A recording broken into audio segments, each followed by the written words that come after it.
Bien, bienvenidos a La Pauta Sin Huevadas.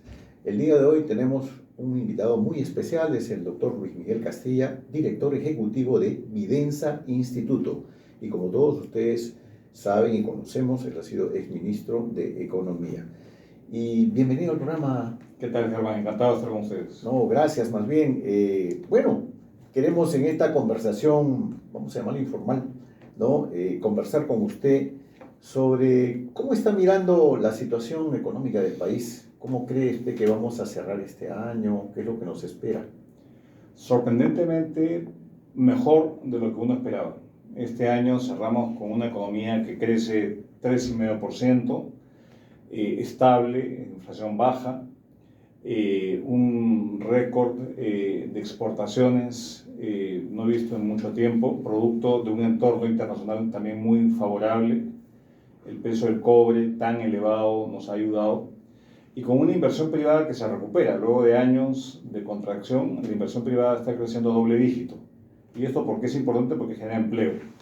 Entonces, creo que estamos tan cerca al periodo preelectoral, cuando las decisiones tienden a retraerse, está pasando lo contrario. Tenemos una economía que, pese a todo y con sus dificultades, ha dado la talla. Ahora, usted es un gran conocedor de la situación del país, de América Latina y el mundo, cómo se está moviendo. Sin embargo, ¿qué pasaría si el próximo año los peruanos eligen a una persona no adecuada, como ya le hemos tenido? ¿Qué ocurriría con nuestra economía? A ver, ya hemos tenido un test bien fuerte que fue en la elección del 21, donde felizmente tuvimos los candados institucionales para que no se hicieran locuras en el país, más allá del daño que ocurrió. Acordémonos, hace 5 años o poco menos de 5 años hubo una salida masiva de capitales, la mayor en la historia. Eso condujo a una depreciación muy fuerte del tipo de cambio. De hecho, el tipo de cambio hoy día el sol está muy fuerte, demasiado fuerte quizá para los exportadores, pero eso fue en el corto plazo. Y el legado ha sido un debilitamiento del Estado, de la capacidad estatal que hemos tenido.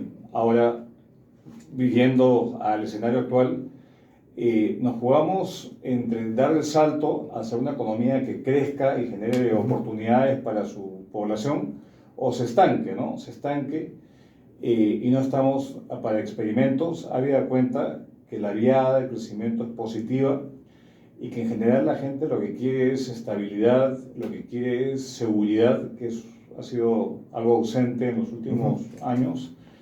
Seguridad personal, esa es la principal demanda ciudadana, es que no lo asalten, no lo atraquen, digamos, en la calle, los pequeños negocios que no sean expuestos a cupos, a extorsión.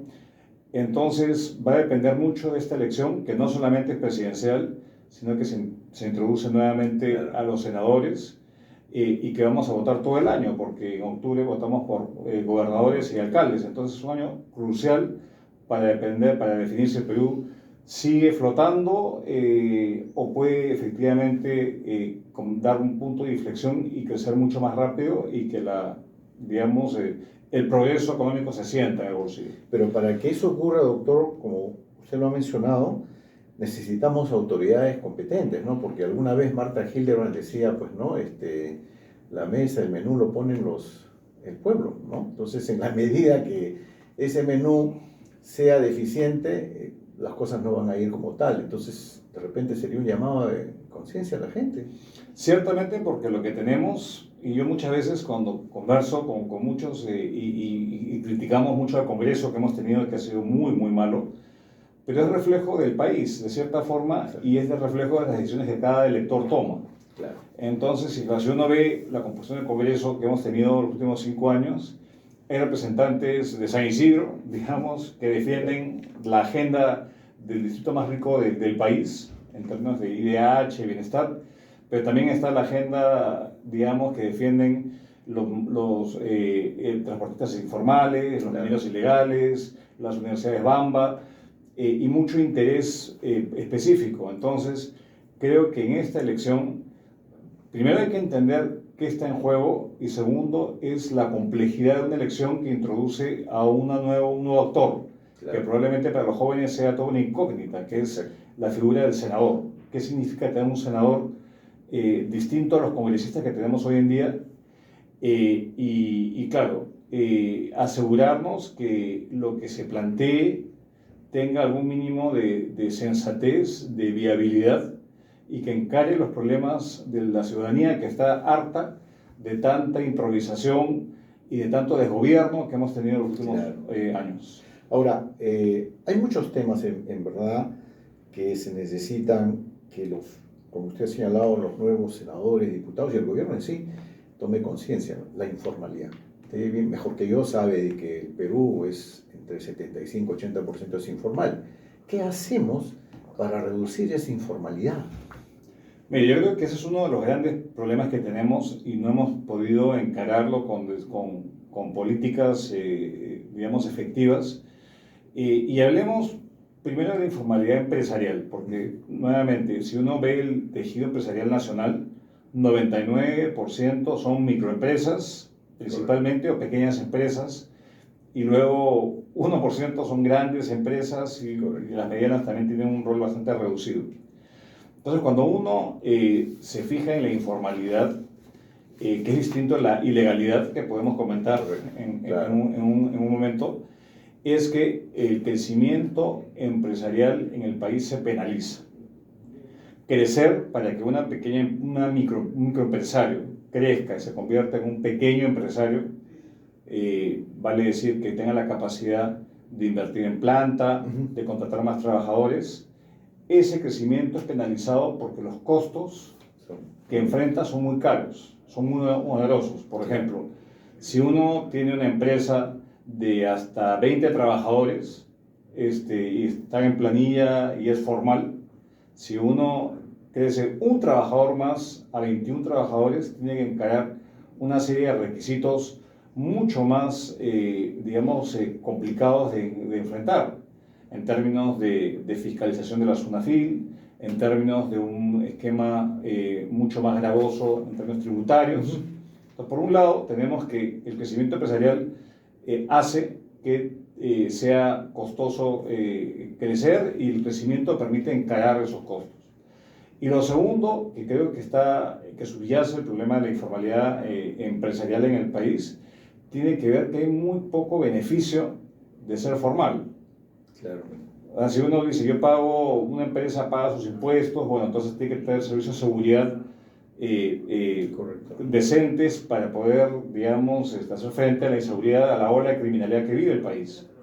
Y lo que tenemos es todo lo contrario, no se siente de que el beneficio esté presente. Entonces, en la ecuación costo-beneficio, los costos exceden al beneficio y es mejor racionalmente quedarme como un pequeño empresario o informal, y no pasa nada, y mejor así no me genero el estrés de tener al Estado soplándome, a la nuca, claro, en la SUNAFI, la SUNAT, entre otros. Pero habría que de alguna otra manera flexibilizar, ¿no? Todo esto, lo que usted ha señalado correctamente, todas estas trabas, toda esta burocracia, habría que flexibilizarla de una otra manera para poder formalizarla. Yo creo que flexibilizar y que se cumpla la norma, Germán, porque lo que tenemos, por ejemplo, es que muchos pequeños negocios acaban siendo extorsionados por la propia autoridad municipal para que puedan recibir los permisos de funcionamiento o los certificados de seguridad que hace Defensa Civil. Claro. Es una odisea. Entonces, creo que para empezar, que se cumpla la ley. 1.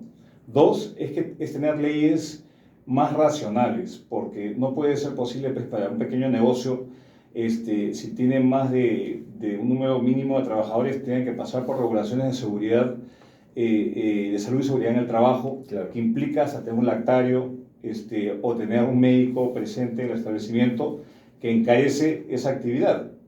Y nuevamente nos hemos sobre-regulado. El Perú es uno de los países con mayor carga regulatoria en el mundo, lamentablemente, y eso fomenta esa informalidad en el plano empresarial. Y en el tema laboral es parecido, porque un trabajador, tenemos en el país más o menos unos 11 o 12 millones de trabajadores informales, algunos independientes, digamos que de cuarta categoría, pero muchos son cuentapropistas que viven el día a día.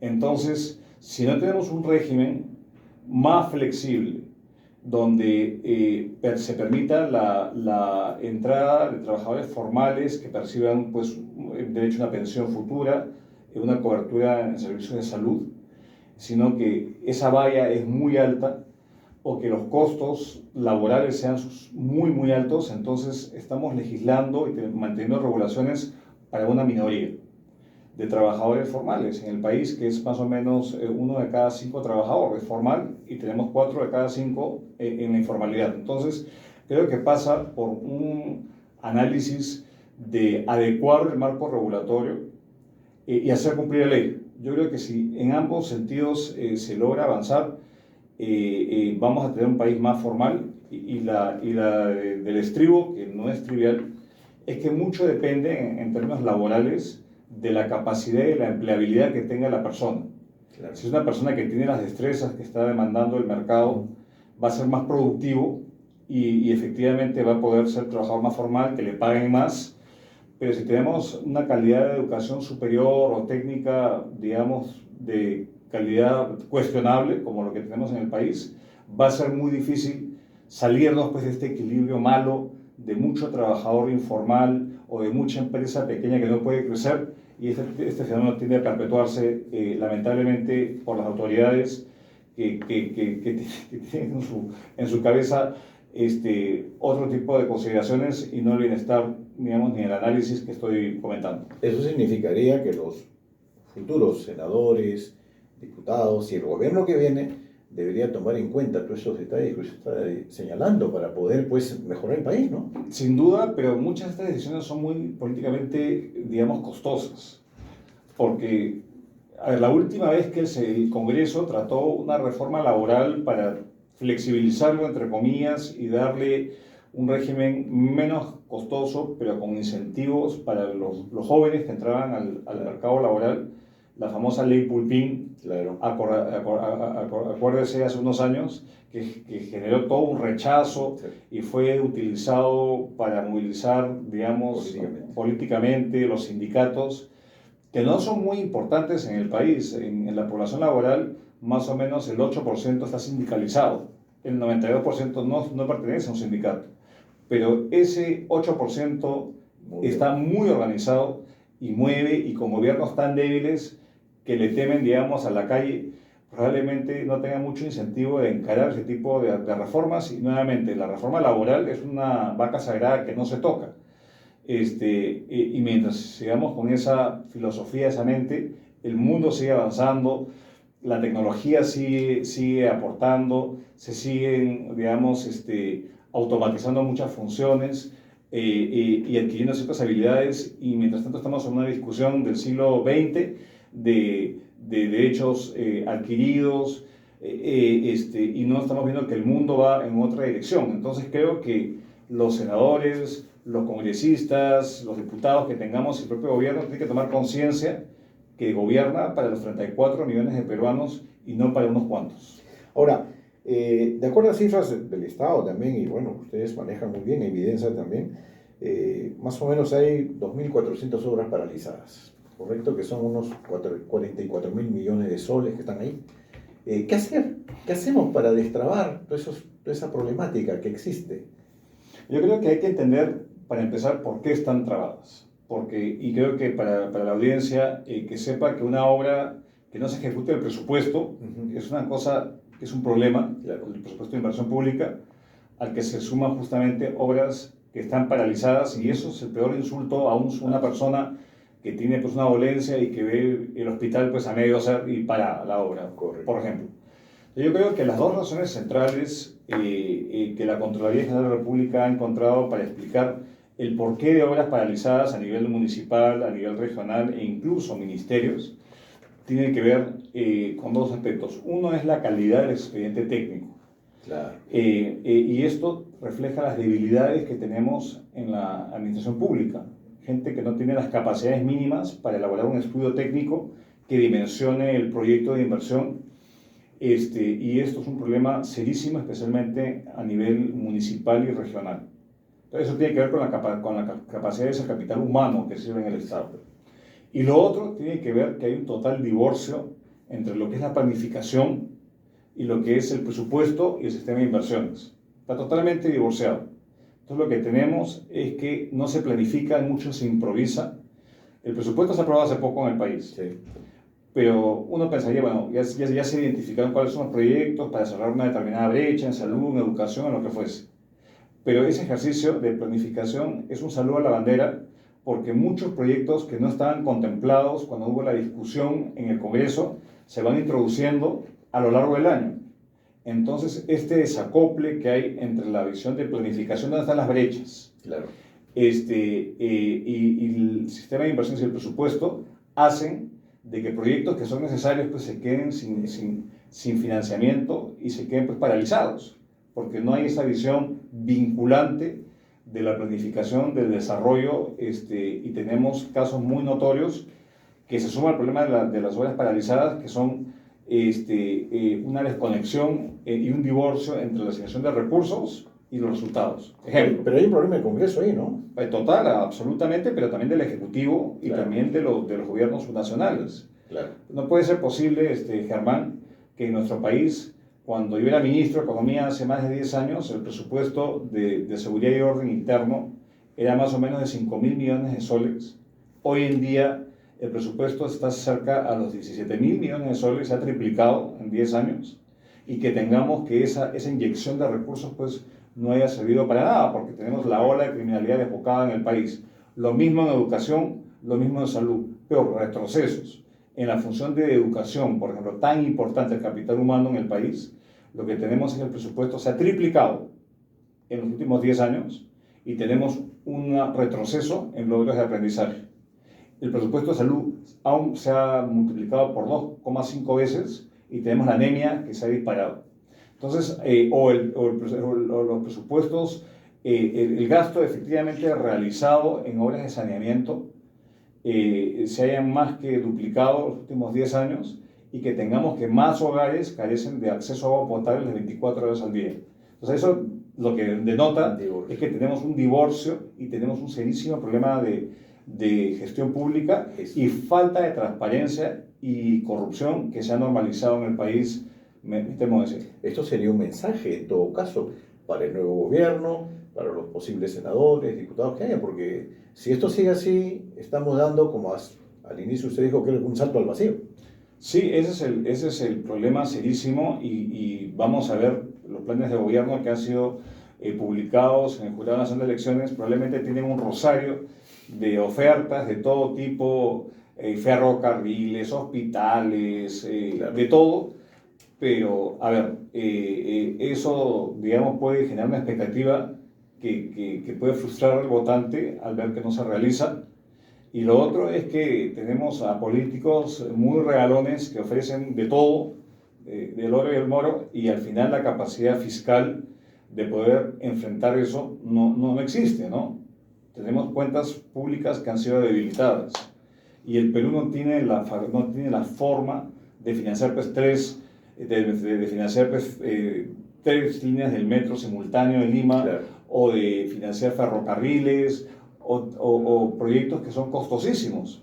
Entonces yo creo que hay que hacer un check de verificar qué cosa es viable y un llamado de atención a los políticos para que no pues, prometan cuestiones populistas que no tienen posibilidad de ser, digamos, cumplidas y que no engañen a la población. Claro, y ahí tiene que ver mucho pues, los partidos políticos, a quienes eligen, ¿no? Porque como usted bien dice, pues el Congreso ha generado gastos y ellos no tienen esa posibilidad. Sin embargo, están quebrando la caja fiscal. Entonces, sí, hay una responsabilidad de los partidos políticos, en todo caso, duda, ¿a quiénes van a llevar? Sin duda, y esto no se discrimina por color ideológico, ¿no? Son Claro. todos los partidos que han actuado de manera sumamente irresponsable. Y hay otros actores, por ejemplo, un actor que es muy importante, que les ha dado de alguna forma abierto el caño, les ha dado la llave de la caja fiscal a los congresistas, ha sido el Tribunal Constitucional. Para que se sepa, en nuestro país la Constitución es muy clara y le dice, la iniciativa de gasto la tiene el Ejecutivo, el Congreso no puede plantear gastos porque no tiene la forma de asegurar el financiamiento. Pero esto se ha transgredido con sentencias que le ha abierto la cancha y justamente el Congreso se ha aprovechado de eso, no solamente para hacer iniciativas de gasto, sino para comenzar a vulnerar los ingresos a través de exoneraciones, de tratamientos preferenciales tributarios. Ha sido un festín. El propio presidente de la República ha sido uno de los actores intelectuales más regalones, digamos, de iniciativas de gasto y de perforaciones a los ingresos públicos del país. Hoy día quien nos gobierna, ojalá que se acuerde que es presidente y que no es congresista y que deje la casa en orden, ¿no? Eso me preocupa a mí. Ya hace poco hubo una reunión convocada por el Ejecutivo para llamar a un pacto fiscal, para darle unas herramientas y unos mensajes digamos, a los senadores, al gobierno entrante. Claro. Yo diría, señor Gerí, un ratito, aplique mejor eso desde ahora, porque entre ahora y julio se puede hacer mucho daño si no se tiene conciencia que hay una restricción presupuestaria que limita el margen de acción del gobierno, y eso es normal acá y en cualquier gobierno que respete, digamos, las cuentas públicas. Un hogar no puede irse más allá de sus ingresos. Lo mismo ocurre pues en un país. Si nosotros tenemos una moneda, como usted bien lo ha señalado, muy estable y una economía, digamos, de cierta manera también estable frente a otros países de Latinoamérica, sin embargo, la canasta familiar no es muy, digamos, estable para la economía. ¿Cómo se podría explicar eso? A ver, una cosa es la inflación, y la inflación es el cambio en los precios, digamos, que es la métrica que utiliza el Banco Central, y de hecho el manejo de la inflación es muy destacado en el país y tenemos inflación muy baja. Pero otra cosa es el nivel, dónde se quedó el nivel, y si es que los precios que subieron en el pasado bajaron cuando la fuente del incremento pues se disipó. Acordémonos que hemos tenido pues 2 años, el pasado hasta el año pasado más o menos, de inflación importada. A ver, el precio del trigo se disparó en el mercado internacional y eso afectó el precio del pan, ¿no es cierto? O el precio, no sé, de la soya se disparó y eso afectó la alimentación del pollo, ¿no es cierto? Esos factores se disiparon, bajó la inflación, pero los niveles de precios se quedaron relativamente altos. Y eso explica por qué el costo de vida se siente mucho más caro, por un lado. Y por otro lado, tenemos que para bienes importados, digamos, el hecho que el sol sea tan fuerte y que hay mucha gente que se maneja en dólares o se maneja en moneda nacional. Si tú tienes moneda nacional y tienes compromisos en dólares, eso, digamos, el dólar se ha puesto, digamos, la fortaleza del sol frente a la debilidad del dólar, dependiendo cómo estén las finanzas de uno, hace de que los costos también se incrementen, porque ese requiere más soles para financiar ese bien que está denominado en dólares. Entonces, la apreciación del tipo de cambio también puede estar afectando, digamos, el bolsillo de empresas o de personas. Ahora, yo creo que dicho eso, ese no es el mayor de los problemas. Si tuviéramos una economía que crece más, que es más productiva, tendríamos la capacidad de encarar estos problemas, porque eso es parte de ser una economía abierta. Todo lo que pasa, por ejemplo, en el tema cambiario, que es un tema central que afecta a la población, las fuentes son externas. Tiene poco que ver con lo que nosotros vemos acá, con la excepción quizás de la entrada de divisas vinculadas a las economías ilícitas. El oro, la minería aurífera se ha disparado con precios tan elevados de la cotización del oro, que ha hecho que, digamos, esta entrada masiva de divisas haya hecho que el sol pues, se fortalezca a tal manera, y eso sí depende también de temas como los que estoy narrando, que son más internos, ¿no? Pero yo creo que hay que entender que hay distintos factores que afectan la capacidad adquisitiva de la persona. Hay mucha especulación también y hay mucho abuso. Hay ciertos sectores, eso es la gasolina, por ejemplo. Cuando sube el precio internacional, automáticamente todos los grifos para arriba ajustan, pero cuando hay una reducción, no lo bajan. Y la fiscalización es deficiente. O Sinermin tiene un aplicativo que se llama Facilito, que uno puede ver los precios de los grifos, digamos, y uno no ve una correspondencia cuando uno ve las oscilaciones del precio del petróleo, por ejemplo, en los mercados internacionales. Entonces yo creo que tiene que ver también con esta cultura de, digamos, de falta de viveza. ¿Deberíamos hacer una reingeniería del país, del Estado? Bueno, eso se llamaba antes reforma del Estado, modernización del Estado. Yo creo que una cuestión que tenemos que hacer a gritos es repensar la descentralización del país. No funciona. No ha funcionado porque se han trasladado competencias, recursos, y vemos que tenemos a 24 reyesuelos que hacen lo que les da la gana, y no es así, ¿no? Y justamente en el tema de la minería, de la pequeña minería, quien tiene la responsabilidad de fiscalizar son los gobiernos regionales. Correcto. Y si uno lo extrapola a otro sector, la tala ilegal, ¿de quién depende, digamos, la fiscalización? De los bosques, Claro. de los gobiernos regionales. Entonces, y vemos que hay un descontento en la población, nuevamente refiriéndonos a obras paralizadas, un descontento en la población porque se les promete de todo, Sí. y a la hora de, digamos, de ver los resultados de las gestiones, son gestiones que se pueden jactar de haber ejecutado presupuesto, pero la población no percibe beneficios. Yo creo que el tema de la descentralización y la regionalización de luego de 22 años de puesta en marcha, pues no funciona. Creo que hay que replantear también roles a nivel de gobierno nacional, y hablo, digamos, del Ministerio de Economía y Finanzas, que todavía tiene una visión de control del gasto, que está bien que la tenga, porque vemos qué es lo que ocurre cuando se descontrola el gasto, ciertamente, pero que tiene que adecuarse a una heterogeneidad muy grande en el país. Tenemos lo que se le pide, pues, a un distrito rico, no sé, en Miraflores, en Surco de Lima, se le pide también a Chumbivilcas o a cualquier pequeño centro poblado del país. Son los mismos requisitos. Y eso pues no funciona en un país tan heterogéneo, Claro. y donde los políticos también persisten en crear más municipios, y eso tiende a exacerbar la atomización en el país, que dificulta la gestión pública. Entonces, todo esto sí se puede denominar una reingeniería del país, y creo que algo central es usar la tecnología. Si la corrupción es un flagelo que nos Claro. afecta, es mucho más difícil sobornar, pues, a una máquina, a una computadora, que a un individuo. Claro, de hecho. Y muchas veces, digamos, ciertas cosas se guarda cierto nivel de discrecionalidad para que el funcionario público, pues, pueda finalmente sobornar al ciudadano o al empresario. Y eso ocurre, y lamentablemente, en un país con tan frágil institucionalidad y donde la ley no se cumple, esto tiende a exacerbarse. Entonces, sí creo que por ahí va la agenda hacia adelante, que no es una agenda muy sexy, pero que es absolutamente necesaria para que la gente, pues, perciba beneficios y no se vaya, pues, tentada por cantos de sirena al político que les promete: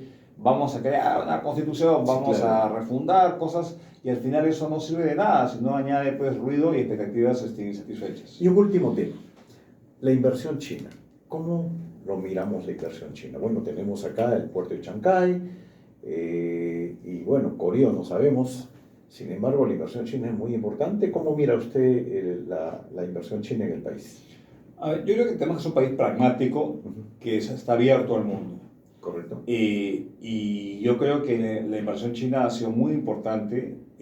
Hemos tenido importantes flujos de inversiones en sectores claves como el portuario, Sí.